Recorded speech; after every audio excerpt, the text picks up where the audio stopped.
22장은 다윗의 고백이다, 간증이다.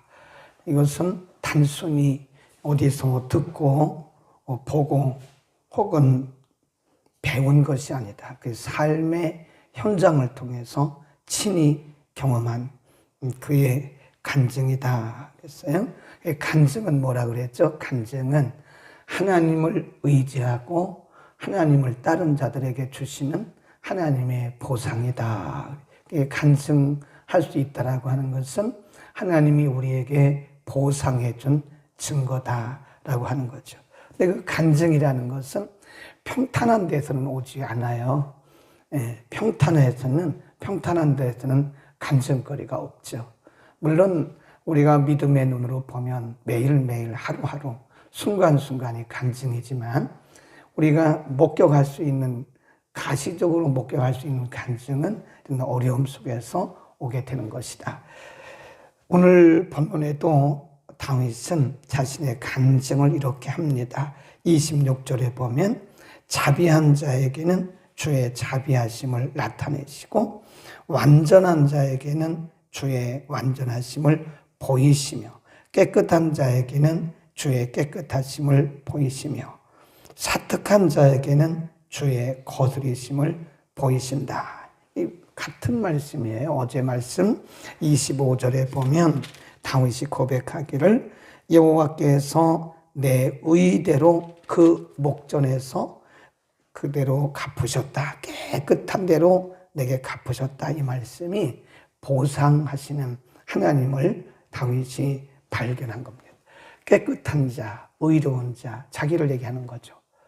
사울이 다윗을 죽이러 올 때 얼마든지 다윗은 사울을 죽일 수 있었습니다. 다윗을 따르는 400명의 군대들이 말하기를 당신에게 온 기회니까 사울을 죽이라고, 하나님이 주신 기회라고. 다윗이 뭐라고 그러죠? 하나님이 기름 부으신 자를 나는 그렇게 할 수 없다. 다윗을 따르는 군대들이 또 성화를 하니까 나중에 사울이 입었던 옷을 칼로 약간 뱄어요. 옷끝만. 그런데도 다윗이 가슴 아파가지고 하나님 앞에 기도했던 거 볼 수 있잖아요. 그게 하나님 앞에서 얼마든지 내가 복수할 수도 있고 분노할 수 있지만은 하나님의 말씀을 따르는 그 영적 깨끗함, 하나님의 말씀대로 살려고 하는 그 자신을 얘기하는 거예요. 깨끗하게 살았더니 하나님이 깨끗하게 보상해 주시더라. 내가 의롭게 살았더니 하나님이 내게 의롭게 보상해 주시더라. 그러니까 우리가 말씀대로 사는 것은요, 하나도 헛되지가 않습니다. 아멘. 우리가 때로는 말씀대로 살고 하나님의 뜻대로 살고 하나님의 방식대로 살아가는 것이 남들 보기에는, 일시적으로 보기에는 굉장히 어리석어 보일 수 있어요. 이런 시대에 꼭 그렇게 구태의연하게 말씀대로 사냐 이렇게 말할 수도 있어요. 사람이 좀 융통성 있게 살지 뭐 꼭 그렇게 말씀대로 사냐, 그렇게 사람들이 조롱할 수도 있어요. 그러나 그런 분들은 하나님의 보상을 잘 경험을 못할 겁니다. 말씀대로 사는 자에게는 깨끗하게 그 중심을 말씀에 두고 말씀대로 사는 자에게는 하나님 그렇게 보상해 주신다. 이런 고백이 우리 가운데 있기를 바랍니다. 그 다음에 38절 이하에 쭉 가보면 지나왔던 얘기들을 쭉 합니다. 38절 내가 내 원수를 따라 멸하여 싸우며 저희를 무찌르기 전에는 돌이키지 아니하였나이다. 쭉 내려가 보세요. 40절 시작.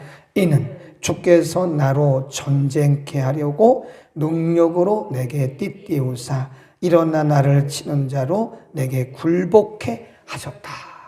이 간증이죠. 다윗이 가는 곳마다 전쟁할 때마다 이기게 하신 것이 사무엘하 8장에서 우리 공부했잖아요. 다윗이 가서 전쟁하는 곳마다 왕이 되기 전에도 그랬고 왕이 된 이후에도 그렇고. 근데 그것에 대해서 다윗이 뭐라고 고백을 하는가 하면 주께서 내게 능력으로 띠를 띄우셨다 해요. 그러니까 내가 이긴 것이 아니라 주께서 내게 능력으로 띠 띄우사 이기게 하셨다라고 그는 하나님의 이름을 높이면서 간증을 하는 거예요.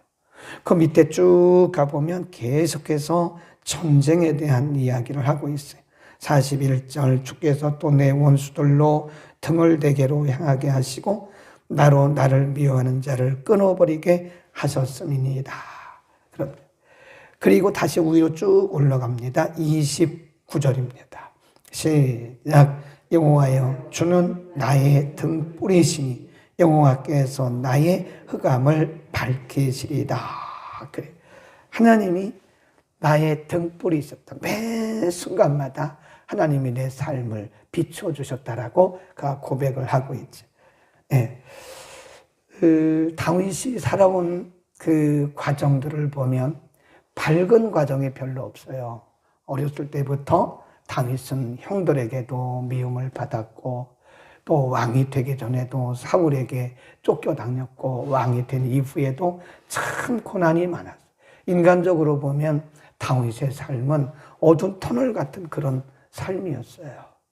근데 그 때마다 다윗은 인간의 방법을 동원하지 않고 자신의 경험을 동원하지 않고 자신의 생각대로 살지 않고 하나님을 신뢰하고 살았더니 하나님이 나의 등불이셨다. 영혼의 등불이었다는 거.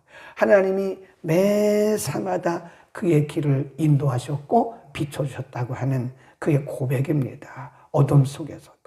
그래서 시편 23편에 보면 내가 사망의 음침한 골짜기를 다닐지라도 그러잖아요. 이 다윗의 삶은 사망의 음침한 골짜기였어요. 그러나 해를 두려워하지 않는 것은 주께서 나와 함께 하신다라고 하는 그 고백이라는 거죠. 그 다음에 31절 보세요. 그가 하나님이 어떻게 자기를 위로하시고 붙드셨는가. 30절 시작. 하나님의 도는 완전하고 여호와의 말씀은 정미하니 저는 자기에게 피하는 모든 자에게 방패시로다. 그래. 하나님의 말씀으로 그는 이겼다. 그런 말씀이잖아요. 하나님의 하나님의 말씀은 완벽하고 정미해서 저는 자기에게 의지하는 자, 피하는 모든 자, 다윗 자신을 포함한 거예요. 내가 하나님의 말씀 붙들고 하나님 말씀 순종하고 하나님 말씀대로 살았더니 그 말씀대로 되더라 이거죠. 정미하다. 그 말은 하나님 말씀이 틀림이 없더라. 아멘. 우리가 말씀을 경험할 수 있기를 바랍니다. 말씀을 많이 읽는 것도 매우 중요합니다. 말씀을 많이 공부하는 것도 중요합니다. 그런데 우리의 삶의 현장 속에서 그 말씀을 우리가 경험을 해야 돼요. 이 말씀이 그러한가? 이 말씀의 맛을 우리가 경험을 해야 됩니다. 다윗은 다른 시편에서 그렇게 말을 해요. 고백을 합니다. 여호와의 말씀을 맛보아 알지어다. 맛보아한다는 말은 우리의 생각으로 경험으로 하는 게 아니에요. 하나님의 말씀, 우리의 삶을 통해서 어제 저녁에도 말씀드렸잖아요. 하나님의 말씀은 적용할 때 능력이 나타납니다. 우리가 아무리 그 말씀을 많이 읽고 아무리 그래도 그 말씀을 우리의 삶의 현장에서 적용하기 전까지는 그 말씀은 능력으로 우리에게 가시화되지가 않아요. 그러니까 어떤 순간에 그 하나님의 말씀이 기준이 되는 거예요. 그래서 우리가 말씀을 뭐라 그래요? 캐논 그럽니다. 캐논. 말씀이 기준인 거예요. 사람들이 별 말을 다 해도 사람들이 별 이야기를 다 하고 별 조롱을 다 해도 하나님의 말씀이 기준이 돼서 그 말씀 붙들고 가면 그 말씀이 등불이고 그 말씀이 틀림없이 우리에게 승리를 주신다고 하는 것입니다. 그러니까 우리가 말씀이 기준이 되지 않으면 이런 고백은 할 수가 없다는 거죠. 환경이 어찌하든 간에. 여러분 그거 아세요? 나침반. 요즘에는 휴대폰에도 보면 옛날 나침반 이렇게 다 떠요. 스마트폰에. 이렇게 딱 되면 뭐 방향을 다 말해줍니다.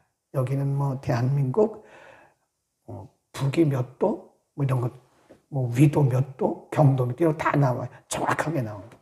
어디다 갖다 놔도 방향이 정확해요. 이 나침반은 이게 방향성이 틀리는 게 없습니다. 여기다 갖다 놔도 서는 서고 남은 남이에요. 동은 동이고. 이 동서남북에 정확하게 어디 가든지. 그러니까 하나님의 말씀이 내비게이션이라는 거야. 나침반. 하나님의 말씀이 이런 때는 이렇게 적용되고 저런 때는 적용되고 그렇게 되겠습니까? 하나님의 말씀은 영원 불변한 말씀이기 때문에 동양을 가도 서양을 가도 미국을 가도 프랑스를 가도 중국을 가도 일본을 가도 말씀은 말씀인 거예요. 어디나 똑같은 거예요. 그 말씀을 우리가 상황에 따라서 적용하면 안 된다. 변개시키면 안 된다는 거죠. 어디서나 그 말씀이 기준이 돼야 된다. 그 말씀대로 살았더니 정확한 것을 경험했다. 그런 말씀이고요. 제가 쭉 내려가 봅니다. 그는 이렇게 또 얘기를 합니다. 32절. 여호와 외에 누가 하나님이며 우리의 하나님 외에 누가 방이뇨. 하나님은 나의 견고한 요새시며 나를 온전한 곳으로 인도하시고 나의 발로 암사슴 같게 하시며 나를 나의 높은 곳에 세우시며. 예. 그게 뭘까요? 고백이잖아요. 고백. 그러니까 하나님은 고백하게 하시는 하나님. 거기다 써놓으세요. 고백하게 하시는 하나님이다. 32, 33, 34, 35 이런 말씀들이 37절까지 쭉 보면 고백하는 거예요. 고백. 이 고백이라고 하는 것은 우리의 삶을 통해서 하나님을 경험한 자들을 통해서 나오는 입술의 열매죠. 입술의 열매, 고백. 찬양도 어떻게 보면 우리가 찬양의 내용 가사들을 잘 보면요, 그게 다 간증거리더라고요. 그 작사한 사람들의 간증거리예요.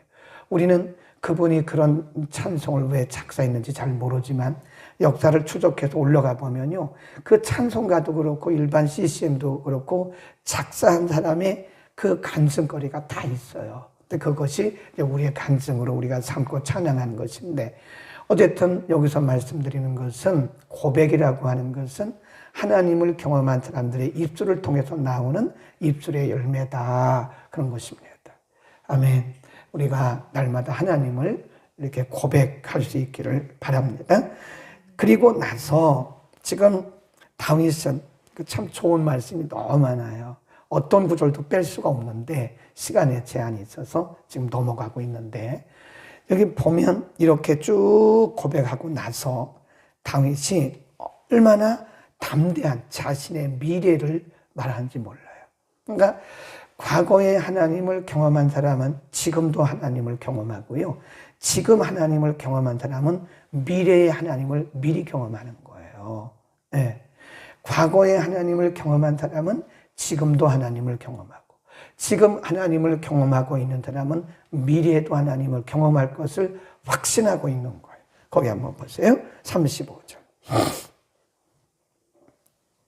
35절. 시작. 내 손을 가르쳐 싸우게 하시니 내 팔이 놋화를 당기도다. 이거는 현재와 미래를 얘기하는 거예요. 이런 하나님을 믿는 믿음의 바탕 위에, 이런 하나님을 경험한 고백의 바탕 위에서 그가 말하기를, 내가 앞으로 어떤 일을 만나도 내가 놋화를 당긴다. 그 말은 믿음으로 내가 용기 있게 행동으로 옮기겠다. 그런 말씀입니다. 다시 한번 보세요. 내 손을 가르쳐 싸우게 하시니 내 팔이 놋화를 당기도다. 과거에 역사하셨던 그 하나님을 경험한 다윗은 미래에도 하나님이 그렇게 역사하실 것을 믿기 때문에 내가 그 하나님을 의지하고 이 활을 당긴다. 그 말은 전쟁을 한다. 그런 뜻이기도 하고요. 또 다르게 말하면 나는 미래에도 하나님을 향하여 믿음으로 진격하겠다. 그런 말씀입니다. 멋지잖아요.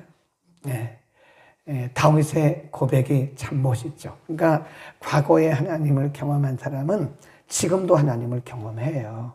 지금 하나님을 경험하고 있는 사람은 미래의 하나님도 경험할 것을 미리 바라보는 거예요. 미리. 그러니까 믿음이라는 것은 과거, 현재, 미래가 다 이렇게 유기적으로 연관이 되어 있다 하는 겁니다. 물론 어떤 분들은 자기 영성 관리 잘못해가지고 과거에는 믿음이 좋았었는데 지금 믿음이 없는 분들도 있긴 해요. 그건 본인이 영성 관리를 못해서 그럽니다. 다윗은 처음부터 끝까지예요. 우리아의 아내 밧세바를 범하고 그리고 한 번 더 인구조사를 해가지고 하나님께 혼난 적은 있어요. 2번. 그거를 빼놓고는 다윗은 일초월장 처음부터 끝까지 하나님만 바라보고 말씀 붙들고 간 사람 아닙니까? 그러니까 과거의 하나님, 현재 하나님, 미래 하나님을 같이 보는 겁니다. 어떤 분들은 영성이 약해지면요, 내가 옛날에는 기도도 잘하고 하나님도 경험하고 내가 간증도 잘했는데 왜 이렇게 나는 안 믿어지지? 그건 자기 책임이에요. 본인이 영성 관리 못해서 그런 거예요. 본인이 영성 관리 못하면 이 사람의 심령이 완전히 돌짝밭이 돼버려요. 돌짝밭. 그래가지고 맹송맹송합니다. 예. 이렇게 보면 이 코로나 시대를 지나오면서 많은 사람들이요, 맹송맹송해졌어요. 예, 드라이. 아주 메말라 있어요. 심령이 메말라 있어요. 저분은 그렇지 않을 것 같은데 생각했던 그런 분도 보면 맹송맹송해진 거예요.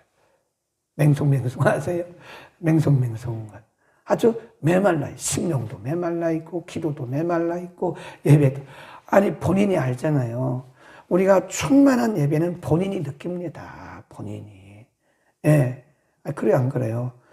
우리가 충만할 때는 본인이 예배를 통한 감동이 있어요. 예배를 드리고 나면 뭔가 충만해진 것 같고 뭔가 채워진 것 같고 만족이 있고 기쁨이 있잖아요. 근데 내가 메말랐을 때는 예배를 드려도 맹송맹송한, 그냥 세리머니에 참석한 거예요. 예의식에, 의식에 참석하고 나온 것 뿐이지 예배의 기쁨이 하나도 없는 거예요. 예배의 감동도 없는 거예요. 우리가 기도도 마찬가지예요. 기도도 본인이 알아요.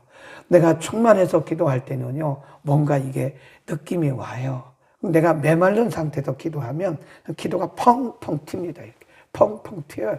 그냥 말만 한 거지 기도가 펑펑 튀어요. 찬송을 해도 마찬가지. 내가 영성이 살아있고 충만할 때는 찬송의 눈물이 있어요. 고백이 있어요. 그러나 우리가 메마르고 그렇게 맹송맹송한 상태에서 찬송을 하잖아요. 그러면 노래요, 노래.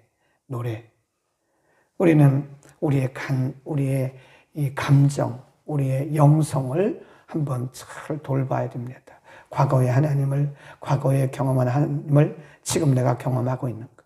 지금 경험하고 있는 하나님이 미래에도 역사하실 것을 나는 그 경험에 대한 믿음과 그리고 미래에 대한 확신이 내게 있는가. 우리 자신을 돌아봐야 됩니다. 맹송맹송. 그래도 우리는 이렇게 보면, 예배 이렇게 보면 맹송맹송한 분이 몇 분 있기는 하나 대부분 보면 그래도 이렇게 젖어 있어요. 은혜로 이렇게 젖어 있습니다. 예배가, 예배 분위기가. 어떤 분들은 여전히 맹송맹송.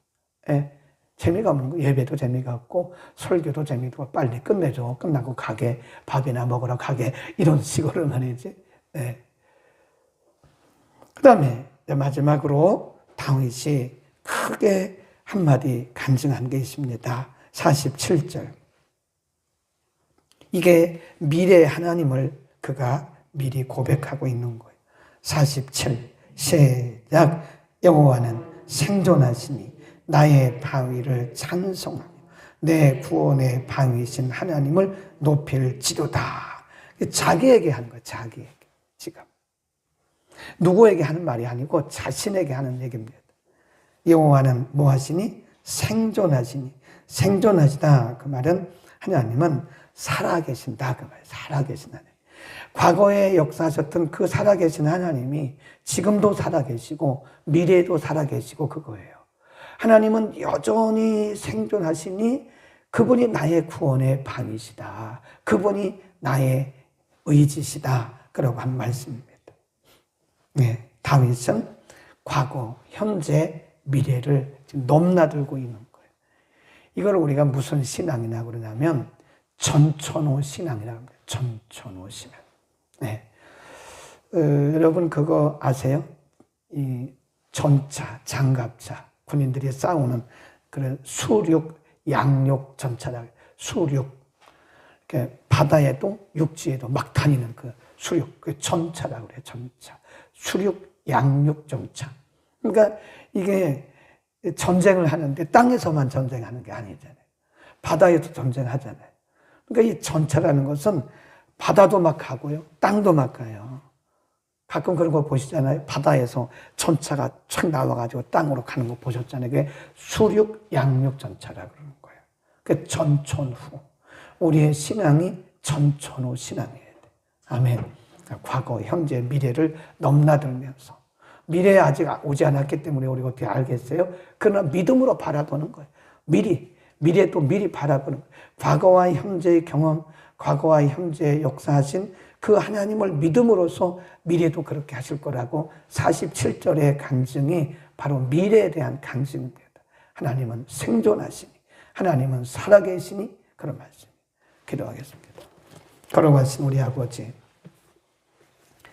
다윗이 긴 사망의 음침한 골짜기 같은 터널을 지나오면서도 믿음의 중심을 지키고 하나님을 신뢰하고 의지하고 말씀대로 살았더니 하나님이 이렇게 보상해 주시고 보상의 표로서 간증하게 하시고 하나님을 여전히 과거나 현재나 미래나 동일하게 의지하면서 믿음으로 살아간 사실을 우리가 오늘 그의 고백을 통해서 확인했습니다. 하나님, 다윗의 믿음이 우리의 믿음이 되게 하여 주옵소서.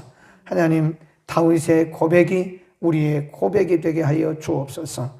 하나님, 다윗의 간증이 우리 모두의 간증이 되게 하여 주옵소서. 과거나 현재나 미래에 동일하게 살아계신 하나님을 의지하고 바라보는 믿음의 눈을 열어주소서. 우리가 다윗처럼 과거, 현재, 미래를 넘나들면서 승리하는 믿음의 승리자들이 다 되게 하여 주옵소서. 예수 그리스도의 이름으로 기도드립니다. 아멘.